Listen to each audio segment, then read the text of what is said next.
is going on, everybody? Welcome to another Brand Doctor Podcast episode. Today's guest is quite the man. I've been following this dude for quite some time. Big keynote speaker. I watched him speak at Social Media Marketing World last year, the Digital Marketers Traffic and Conversion Summit. How do I introduce this guy? So I'm looking at his website right now, and he is known as a digital futurist, keynote speaker, virtual event host, and digital event MC. And I love this part. He's a pager-wearing millennial podcaster. My man, Brian Fanzo is top-notch when it comes to leveraging tech to create digital experiences that are going to engage your customers. So you guys know what's going on these days. We need Brian more than ever to share his insights and to provide as much valuable help that he can today for us. So without further ado, I want to introduce Brian to the show. What's up, Brian? What's up, man? Thanks for having me. That's a heck of an intro. I like that. And, you know, in the changing times and changing dynamic, it's fun to connect. And I'm glad the stars aligned and we're able to have me on the show. Dude. So, man, we got to dive into this, man. Doing what you do has to be what's going on right now with COVID-19 has to have such an impact on that. Man, your energy seems to be high. You seem to be in good spirits. You seem to be getting out there and just continuing your mission and vision and journey. How has this impacted you thus far? And from a mindset, what could you share with us to help our audience sort of keep it calm, keep it collective, and keep it going? So yeah, I think as marketers, we use the word unprecedented a little bit too often. And I think finally we found something that actually is valid for that kind of, an unprecedented scenario. And I was actually speaking at Social Media Marketing World a little over 2 weeks ago for it was my 7th year in a row speaking. And the very first Friday night, I went out with some fellow keynote speakers as our full-time job. And amongst the 8 of us, there was 4 gigs that we had lost amongst the 8 of us.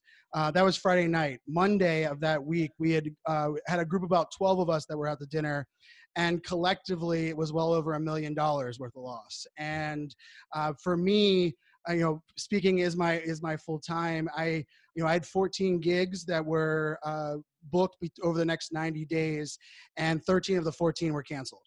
And so, I'm a dad of 3 girls running my business, with my people, and definitely wasn't planned for. I think for everyone that's listening, as I'm not the exception to that rule. And at first, I think you go through that grieving period. At first, I was shocked.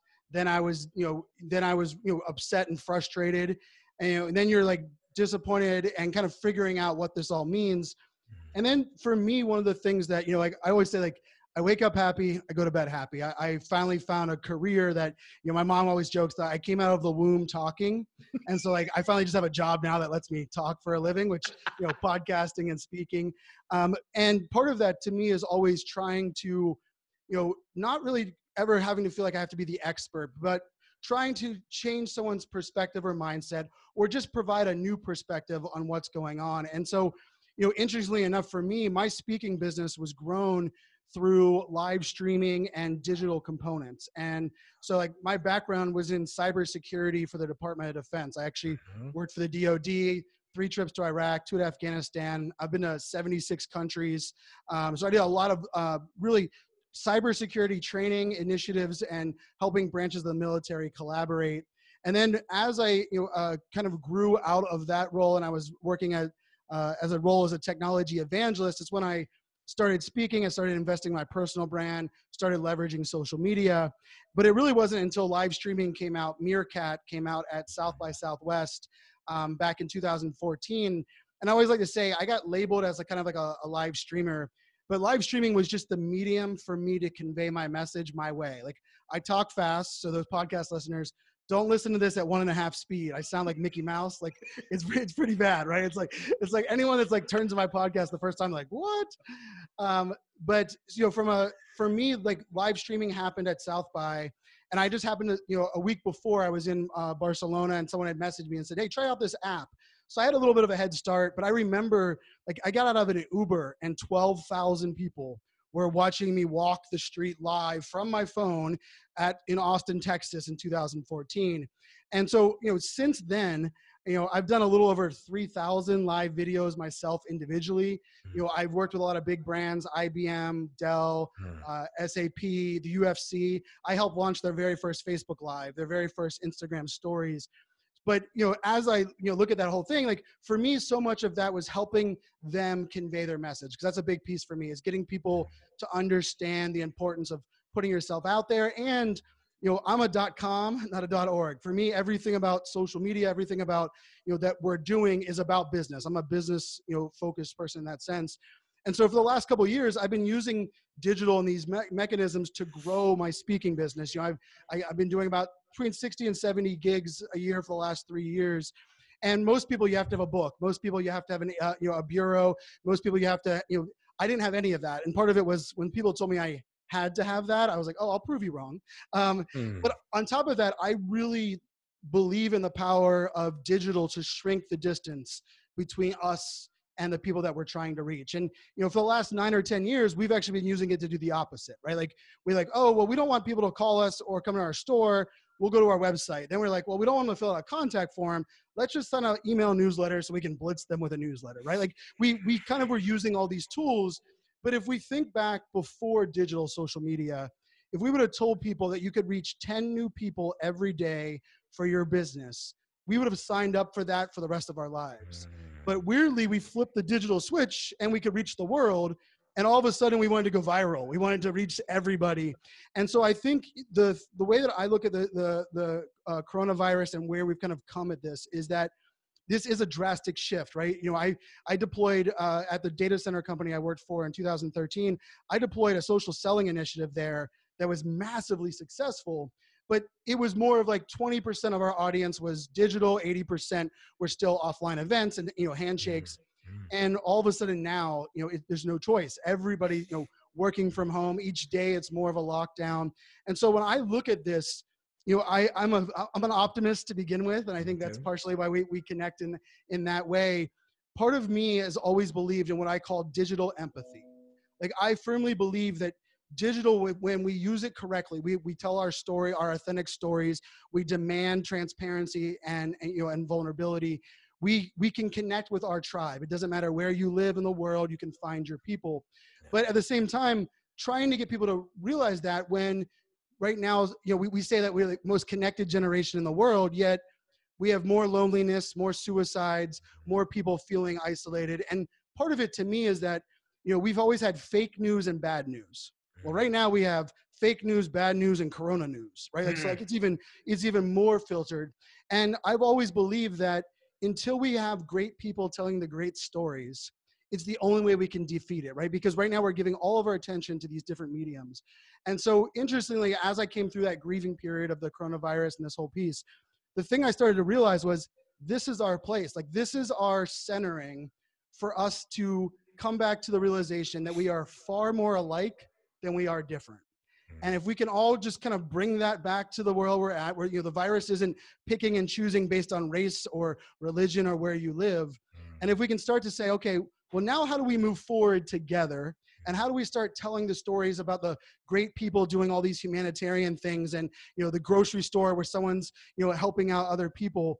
I think I firmly believe this is going to be a thing that we're going to look back as, we say 9/11 brought us together, but 9/11 brought us together because we were attacked. And I think this one is going to bring us together because it's a reminder that life is precious and a lot of the petty things that we look at in life.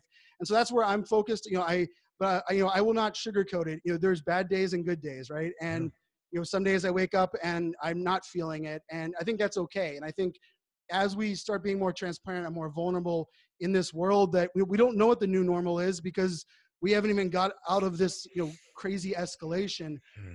I believe it's going to be for the best, but I'm also not one to say hey, things are bad for a lot of people. I mean, I lost my entire, revenue stream completely, while at the same time, I'm not the only one. And I have a choice to, cry about what I didn't do, or, regret what I didn't plan, or I'm going to figure out how to help other people and bring these things forward.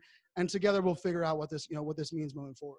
Yeah. So Brian, I mean, you tackled so much there, and I appreciate you for stepping up. I think, our audience and other entrepreneurs out there are looking to us to step up at this time. And that has been my big message all week, ever since I seen the escalation get to that level. I'm telling my audience, listen, guys, we need to step up. We need to show who's leading and who's not leading, and burying your head in the sand is not going to help this situation. It's not going to help your business, and it's not going to help the people you serve. So we got to get out there and do what we need to do. And I was referencing Frozen 2 yesterday on a live, because me and my son and my wife, we both work from home. We've been working from home. So it's really no transition for us, but daddy duty and mommy duty, right? Oh, yeah. And you have 3 little ones. I have 3 girls under 10. Yeah. Yeah. So God bless you. We only got 1. So we count our blessings every day. But in Frozen 2, the little rock troll, says to Aunt Anna, I cannot see the future right now. And so when we can't see the future, the only thing we can do is the next right thing. Oh, I love that. And so I was like, man, that one hit me. And like, my son was sitting right next to me, and I got chills, because I was like, this is the message that I needed to hear today. And so I'm just telling all of my audiences to get out there, do the next right thing, look for what you can do to help these folks and to be helpful and valuable right now.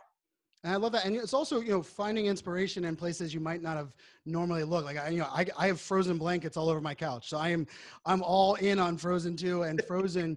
But, I think the other piece of this is, as entrepreneurs, especially so many of us that all of a sudden have to count pennies to figure out what we're doing, or we don't even have the pennies. When someone says to help, we oftentimes are like, well, I don't have the money to help, or I don't even know where, and I think this is that spot where it's up to, as entrepreneurs, we didn't become entrepreneurs because we were looking for an easy pass, right? I loved my enterprise job. I worked for a startup that was hiring 12 new employees a week. I loved that job. Entrepreneurship's the hardest thing I've ever done. No bones about it. But part of that piece of it is we chose this way because we are determined to not settle for failure. We are determined to go after the life that we want. And although we're knocked down at this point and there is that unknown, I love how you brought that together, because there is this piece where when we're looking at, we're all stuck with no idea what the future looks like. And that fear can be overwhelming. But when we replace it by, okay, how can I let somebody use my car, right? Can I did last night, one of the exercises I did was I went as far back on iMessage on my phone as I could go, all the way back to 2017. And I started texting people that I hadn't messaged since 2017. And it was just a personalized message. And I simply said things like, hey, we're going to make it through this together. If you feel alone, FaceTime me back, right? It's just like, and it took me 25 minutes. I ended up getting on FaceTime with a friend that I hadn't talked to for 3 years. And when we talked that time, it was for 1 minute. So we talked for hours, and I ended up getting on with his wife, who happens to be a teacher who has to teach from home. And I was coaching her on how to be more, better on video and some of the things that I know. And it was simply going into my text messages and making a little bit of effort. And I think that's where we as entrepreneurs can attach this and say, it doesn't have to be money, doesn't even have to be time, doesn't have to be resources. It can be the little things that can really add up in this, the world we're currently in. Yeah, it's so true. So true. I'm so happy that you did this. And I did this too earlier this week. Just simple little text message goes so far, just to know that you are there and supportive of them. It means the world to them. So let's get into some of the meat and potatoes of today's topic, and it's creating digital experiences, because for a lot of people, this is new territory. Oh, yes. But for you and I, it's second nature. Right. So how do we not take that for granted and share some experiences, share some insights that we could provide to help these folks leverage digital, because this may become a new norm for some businesses. For sure. And who knows, not only even if it's not the new norm for your business, it might be the new norm for your customers, right? Like you might not have the choice. You might be able to go back in the building, but your customers might be working from home, might change their model. And so I like the way you kind of teed that up, because for me, as a speaker, one of the things that, and podcasting very similar. And the thing that I am so grateful for every time I get on stage, and people ask me like, Brian, how are you always so passionate? And for me, I realized it early on that I'm getting people's attention without it being distracted. They are giving, and even if they have their phone or laptop out, they're in a conference sitting in there, I'm on that stage, they're giving me the attention, which we know is extremely hard to get at this moment. And so when we think about digital, that's where I think we have to start and realize that the customer has always been smart. The customer is now smarter than they've ever been before, but they have more options, more choices, more distractions, more variables that are impacting their world than ever before. And I think because of that, we sometimes will try to directly translate what works offline into online. And I'm a big believer, like I always used to say, I was like, if you suck offline, you're going to suck online. But if you don't suck, you can tell your story and make that transition pretty well.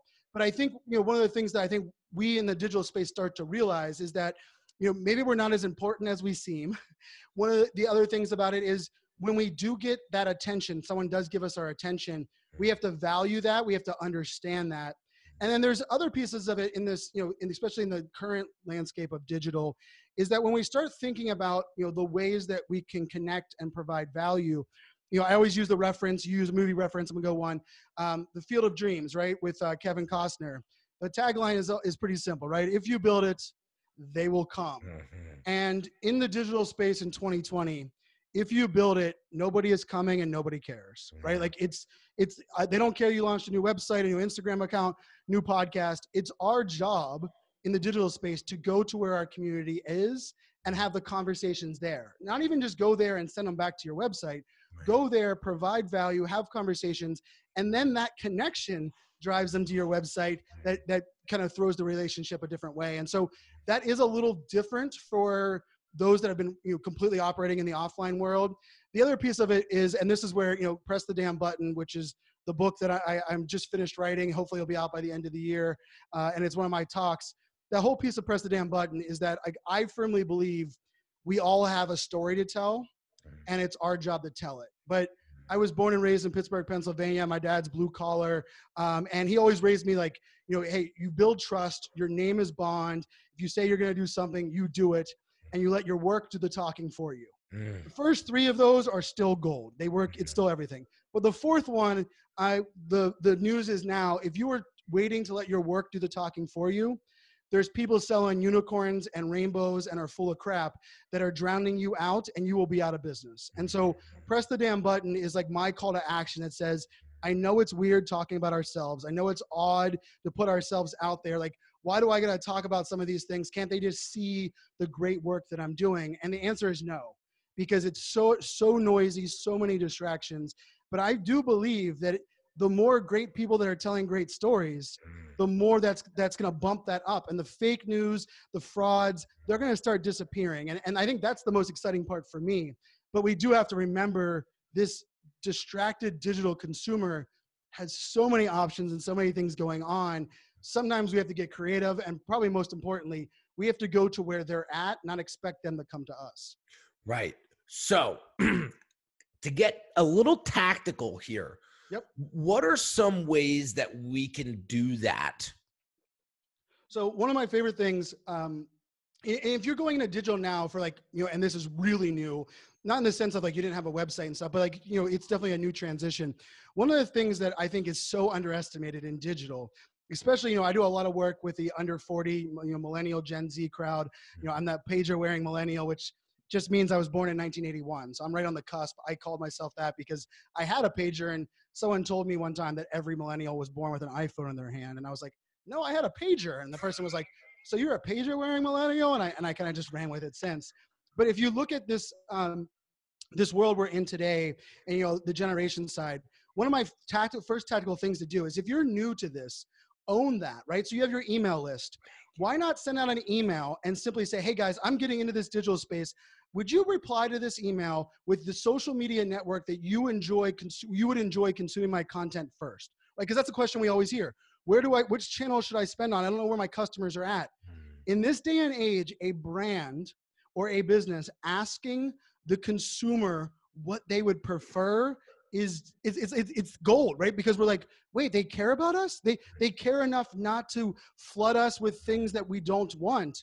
And so that's the first time, it's as simple as, simply asking. And, I always, when I do brick and mortar companies, I'm always like, put it next to the cash register. Don't put email address. Just say circle. Do you like Instagram, Facebook, whatever it may be, TikTok, whatever it may be, and get that direct feedback, because it does help you kind of know where to start. Mm-hmm. The second one is where I talked about that field of dreams, is that we have to kind of address the idea that everyone consumes and learns and interacts differently online, right? Some people are readers, some people like videos, some people like audio.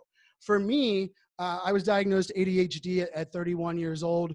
I know for a lot of listeners, like, oh, that makes sense, because I'm a little all over the place. But I was diagnosed 31. And for me, I've actually read more books in the last 7 years of my life than I did the first 31, because it was before I was medicated and so on. But for me, podcasting has been my world. I started listening to podcasts 13 years ago. I launched my first one 8 years ago. I now have 3 that are podcasts that are out there. Because for me, and I always pitch this from, like, I'm a super podcast fan. I believe podcasting is the most intimate medium there is. You're in their ear. Yeah, and if you think about it, those that read a book and then it comes out in movie, what's the thing we know happens? Nobody is happy with the movie, right? Like, no one that read the book is happy with the movie. And the reason is, and this is relates to podcasting, when you're reading the book, you decide the visuals that you're visualizing the story. When you're listening to this podcast, you don't know what we look like, or I look like. You don't know, when I'm telling you a story of went to Iraq and Afghanistan, you paint your own picture. And so the intimacy, that connection in podcasting is so beautiful. And so when I look at brands from a tactical perspective, not only is it important to understand which social network they're on, which digital channels they prefer, but to think about, how can I offer and get in front of people across all different mediums. Now, when I say that, some people are like, oh my God, I have to have a podcast, a YouTube channel, and social media blog. I didn't say you have to own all of those channels, right? You need to have a show, like, or be a part of a show. So, like, if it's sponsoring a podcast and collaborating with other brands, or an influencer, or maybe a local community on YouTube, and then you have your own blog, whatever that may be, it's important to have different content in different mediums, because we all can agree that we all learn differently, and you're going to kind of be missing out on a big group. And I've used that example a lot for me. A lot of times the only commercials, and this sounds like the old guy all of a sudden, the only commercials I ever hear, right? Like, I watch Netflix only. I'm not a huge YouTube creator, although I'm a huge video fan. The only commercials I hear are podcasts. So, like, I subscribe to MeUndies, which, is the subscription-based boxer underwear thing. And I was listening to my favorite podcast, Armchair Expert, with Dax Shepard, and he read a thing. I was like, ooh, I need to get that. And it was so funny to me, because, like, as I was sitting back, I'm active on every social network, but they never came in my feed. But it was a podcast that brought them into my feed. I've now been subscribing for 3 years at like $16 a month. And if you think about that for your businesses today, it's not about having to own all the channels, but starting to think, how can I provide content in these different formats? And, like, some of the ways that are free, right? You can do an Amazon Alexa skill right now, where you can just record 1 minute tips, 1 minute, like, if you're a business that's localized, this is one of my favorite things to do, is like, do a 1 minute, or, record 52 of them, 52 1 minute tips or reviews of different restaurants, different things in your city on Amazon, and put it out. It doesn't have to be about your brand, but put it out saying, hey, for all of those in Columbus, Ohio, I'm going to give you a weekly, review of a different restaurant, different experience. Think about every one of those restaurants sharing that out to their community, because they're getting mentioned. Think about everyone you're now helping in your locality, which is where the demographic you want to be. And so when I think tactical on this, I'm on every channel. I create content on every channel, like yourself.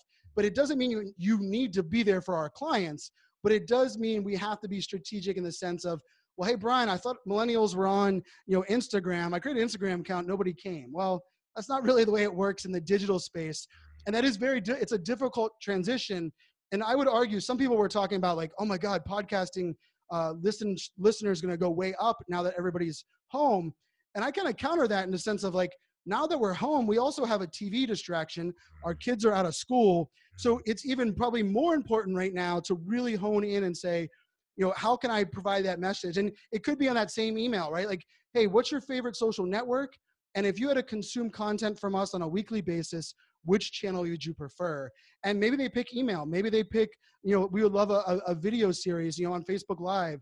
But I think those are the tactical places that you can be strategic with today. And you'll notice there's not much budget for that, right? You can do a lot of that with a laptop, a microphone, and an iPhone. And that's kind of the most exciting part. Yeah. Well, now that we have the where to be at, I hear a lot of clients are coming to me going, well, what do we talk about?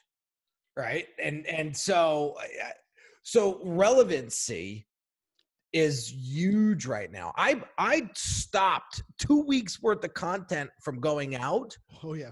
To insert all of this COVID-19 working remotely, 5 online tools to help you work remotely, like all this stuff. I said, team, this could wait. This isn't relevant right now. Yep. What we need to focus in on is the stuff that I'm going to make this week and get this out there as soon as possible. So I wanted you to speak to relevancy, because I know a lot of people that are watching and listening and going, well, what do I talk about? I know I got to get out there, but now I just don't know what to talk about. Right. And I think that's an important one too, right? And like, I always joke, like I've never once ran out of something to talk about or write about or put out there. Me either. It's a luxury, right? It's a mindset that we've programmed, even to the point where I hear something. I mean, one of my most successful podcast episodes is what every digital storyteller could learn from watching Game of Thrones and Brene Brown's special on Netflix, right? Like, and it was because I was watching them and I was watching the production value of the camera switching and how they kept our attention. And I was like, that's what every storyteller does. So when I hear that, like, hey, what do I talk about? Not only is relevancy important, but it's, you have to read the room, right? And like the amount of ads that are still going on right now that say, book your local event in our conference center, when we know there are no local events. Like, how are those ads still running? Like the polarization that you are going to create by that, not tapping into that is important. And that's what I always say. Automation is never set it and forget it. Automation is set it up and remind yourself to continually test and tweak and manage. And when you're questioning, if it's like that gray area, you always default to pause, right? Like it's pretty easy that like when that's happening. But when we come back to this idea of like, what do I talk about? Well, one of the things I think we struggle with as brands when we get online is that we almost put our resume and we put out there all the things that are our why. Like we tap into Simon Sinek, hey, we're putting our why out there, what we do. But the disconnect is there's not usually the connection to the customer's why. And especially today, right now, it's then so important to connect to the customer's why and to solve customers' problems even more so than putting it out there. And I was complimenting you on your website earlier. It was so beautifully done. And multiple times as I'm scrolling your website, I felt like, oh, I need that. That's a service I should put as a thing that I need. And it's that positioning. And it also comes into our language, right? When we're saying that you need this, we immediately confront somebody. We put someone on the defense. But when we say that we all have this problem, right? We all struggle with brand consistency and putting ourselves out there. That little switch from you to we, right? Like it does completely transition our space. But when it comes to the idea of like what to actually talk about, I actually have a book that happened to be sitting on my desk. This wasn't planned. And it's actually by a good friend. And it's called They Ask, You Answer. And he's a pool business. He owned a pool business in Richmond, Virginia. His name's Marcus Sheridan. And he simply built his business before it was going bankrupt. And you have to read the book on taking all of the most popular questions that are asked about pool companies and pool businesses and just writing content to answer it. And I'm talking answering everything.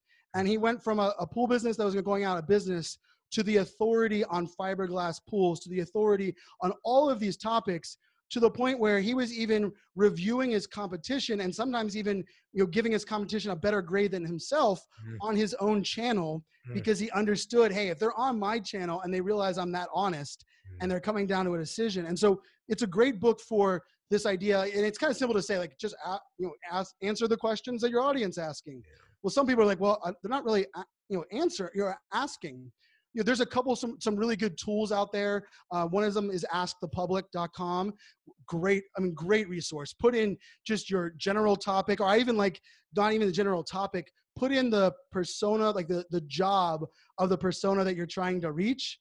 And you're going to see all of the questions they ask. And they might not be directly relative to your product or service, but imagine if you're solving problems for that perfect persona and not even having that direct path line to sell, right? Like, one of my favorite stories on the Marriott is, I travel a lot, 76 countries, about 300,000 miles a year. And I landed in New York City, and I'm a Marriott rewards person, but my client had put me up at a Hilton, and I had tweeted out and said, hey, excited to be at the Hilton. It's a walk down to my client. Time to get some pizza. And the Marriott Rewards account replied to my tweet and said, here's 3 great pizza places nearby. Enjoy your stay at the Hilton. And I can tell you that was wait a second, they solved my problem. They even knew where I was. Like, they gave me the pizza places.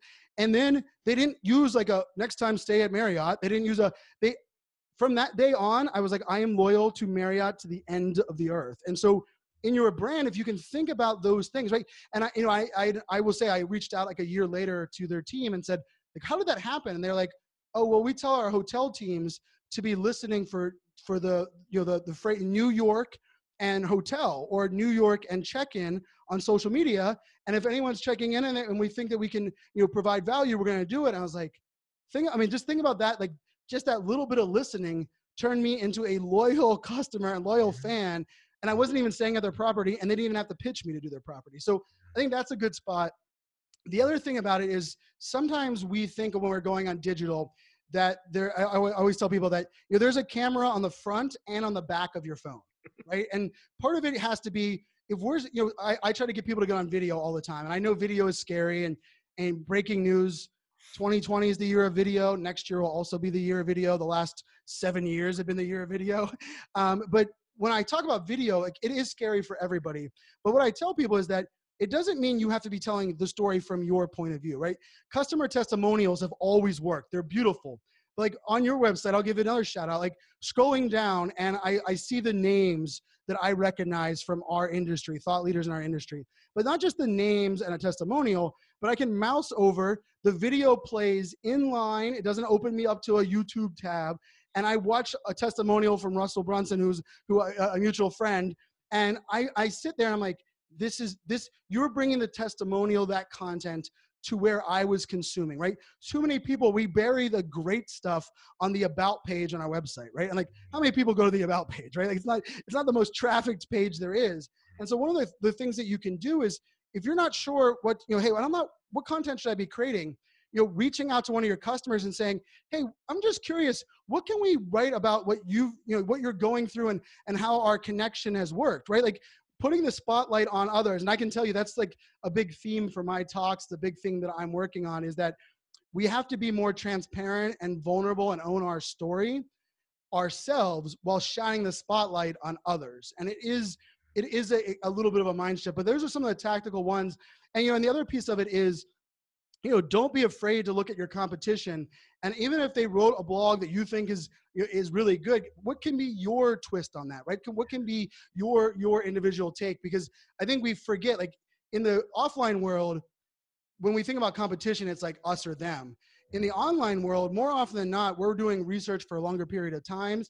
And we oftentimes will trust somebody that's willing to be that much more honest, that much more vulnerable, tagging out their company. It's even why I always tell customers that I think we should all have an I don't know page on our website. We should just own what we don't know, because nobody's perfect. And I mean, it's proving that right now in the world today. But for some reason, we try to portray perfection. And when I talk to people about live video, I helped launch IBM's live video, and they kept telling me, like, what happens if it goes wrong, or they ask a question we don't know the answer? I was like, we say, I don't know. Like, I mean, this is a novel concept. I was like, but when you admit to what you don't know, and when you're willing to highlight others, it actually adds validity to what you do know. And it actually validates so many other things that are going on. And so to me, it is a shift in mindset. Like, I remember back to my dad. My dad's a candy salesman. And I'm telling my dad what I'm doing is like, you're giving away all your IP. Like, what are you doing? Like, why are you talking about your customers? You're going to drive everybody there. I was like, no, I'm just building trust, conveying my authority, and I'm letting people know that they're going to get it. This is who I am, and this is how you get it. And so I think that's that mindset to get it going. And the biggest part is, which is where press the damn button comes from, is I know a lot of people will take this information, you'll write it down, you'll be excited about it, and you'll put a star next to it, and you're gonna be like, that's what I'm gonna do. But then you'll get backed up, and then you're gonna think about doing it, and you're not gonna do it. Lots of people can learn, lots of people can take notes, lots of people are gonna have the same information that you do it as you're going on the digital. Very few are gonna take action. And then even a fewer amount are gonna be consistent with their action. So like, that's one of my I'd say my number one tips is consistency, right? If you're going to create content online right now, just tell people, hey, I'm going to do it every Thursday, maybe just once a month. Like, you get to manage the expectations yourself, but it's back to the adage what my dad said when I was younger, right? Like, if you say you're going to do something, do it. And we want to buy from people that we know they can stand up, right? And so like a podcast, I'm not going to buy podcasting services for you, but if I know you show up every week and deliver your podcast, that's that layer of trust that another brand isn't conveying. And that's so powerful today.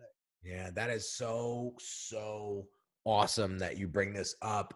And then the other thing is live streaming, like we're doing right now on Facebook. I finally got it to work mid episode. That's good. That's going to encourage, it's going to give them a little FOMO. They'll have to go back and watch the beginning. Exactly. But I think the biggest thing that if you're ready to go, if you're ready to step up, if you're ready to take that leadership role, which I know a lot of my audience is, I encourage you to go live. Yes. And to sit there, and I know this is going to freak the hell out of some people when I say this, but just sit there and ask for questions. Yep. Like, I am here for the next 30 minutes, and I am going to answer every question that comes through to the best of my ability. And if I can't answer it, like you said, I will find a way. Yep. And I will direct you. If that's not the best way to infuse yourself and meet your audience where they're at and to become part of them, I don't know what else. Yep, and without question. So I really, listen, Brian, we're going way over here, but I really appreciate your time. If we don't do this,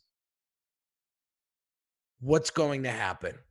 We're going to be out of business. We're going to let those that, are faking it today make it. Those that are selling things, like, I think, when we look at the frauds and those that are, like the scam artists, right? There's been for a while, there's been this idea of like, I'm not going to do that. But then we keep them seeing them be successful, right? And it gets a little wearing. It's like, maybe I need to take those shortcuts. Maybe I need to do that. But in a world right now where customers are demanding transparency, we believe in the power of authenticity. And that's why when I look at live video, I call it participatory content. We allow the audience to participate. And you know what? Every company on your website says we care about our customers and we care about trust. Very few can prove it. Live video is proving it, right? Pop it on there and say, hey, I care. Ask me any questions, talk about it in any way. But to go back to that point, like, this is the time. Like, I do believe, and I said this before, that we all have a story to tell. And I will kind of tie this into a little bit because of the coronavirus. Like, my thing is on the empathy card, right? And so when we tell people to change the world, we're like, okay, I want to change the world, but then it seems very massive. Like, how do I, one person, change the world? And sometimes empathy can be that as well, right? We're like, hey, let's make the world a more empathetic place. And you're like, well, I can't make people allow me to feel for them more, but I'm going to give an answer to this because this is where I believe it is that I actually believe empathy starts with me. And what I mean by that is, if we can all be more vulnerable, give people more access to us and allow people to be empathetic, allow them to understand what we went through. Like I said earlier on the show, I was diagnosed ADHD at 31, right? You would have asked me 5 years ago if I'm going to admit that on a podcast or a stage, I would have said, you're crazy.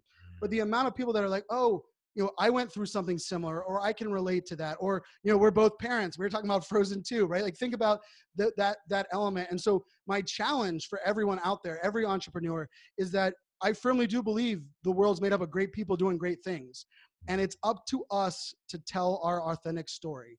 And so when you give people access into who you are, it's scary. And I remember the first time I admitted, and you also have tattoos. The first time I ever posted tattoos on my Instagram account, I remember like 2 or 3 clients were like, I don't think we're gonna be able to renew the contracts. Like, and this was 2014, and 2 of the 3 didn't. And I can tell you, I wasn't in a place that was okay, but it also reminded me, like, they weren't my ideal customer anyhow, because they were helping me I was supposed to helping them embrace change and do things that are disruptive, yet they were intimidated by the fact that I have my daughter's names tattooed to my chest.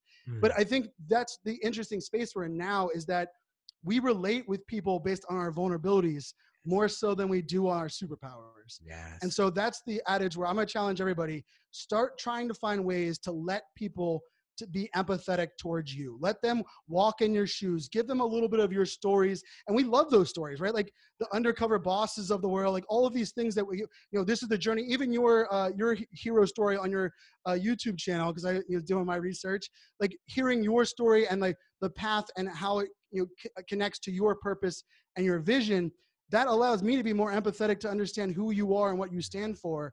And I believe if we each are willing to do that, that's how we make the world a more empathetic place, because we let people in, and by proxy, we all make the world a better place. And so that's my challenge to everyone out there: is take the time right now to be vulnerable, transparent, give that access, live video, press the damn button.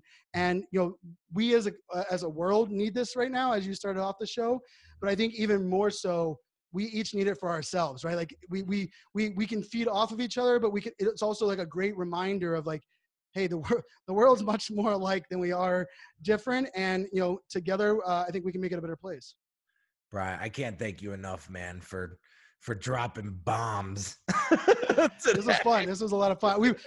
I knew we were aligned since the first time we followed each other. So absolutely. And listen, man, if you're looking for talent to come on your show, I would love to be a guest, because I want to get my message out to more people about how right now the importance of branding is so important. And if we continue to let this thing pass, we are wasting tremendous valuable time. And so I would love to be a guest on your show. I would take you up on that for sure. Awesome. Where can people learn more about you? Sure. So, I said earlier, one of the most important things online is consistency, right? That's massive. So I'm iSocialFanz, the letter I, social, FANZ, on every platform. So, and I literally mean every platform. I'm the guy. It's like, I enjoy the TikToks and the new ones that come out each time. So you can give me a follow there. I always say I'm on every channel, creating a lot of content. Don't follow me everywhere. Pick your favorite channel that you enjoy out there. And then if you want some of that content around, my podcast, the digital events, that I'm trying to kind of disrupt that space a little bit, it's brianfanzo.com. So Fanzo, FANZO.com. But, this was a heck of a lot of fun. I tell you what, I'm a big believer in things align at the right time. And we've been following each other for a while, but I think it's probably more meant to be for us to get on the show together at this time where, things are unsettled for all of us. But I think together we can each make it a better place. So, I appreciate, the audience. Any questions you guys have, I've tweeted over 200,000 times, and every tweet has been for me, and every reply has been for me. I really do enjoy engaging with the community, and thanks again for having me on. Oh, dude, my pleasure, man. Listen, thanks again for coming on. Brian Fanzo, once again, I'm a big Fanzo. So listen, man, keep doing what you're doing. As we all lock arms here and walk together through this, oh yeah, that's how we're going to make it across. Yep, we got this. So we got this. Buckle up. It may be a little turbulence right now, but smoother air is coming. And I wish everybody the best of luck, and hang in there. This is temporary, and we're going to all come out on top once this is all over. So have an amazing day, guys, and I will catch you on the next episode real soon. Take care.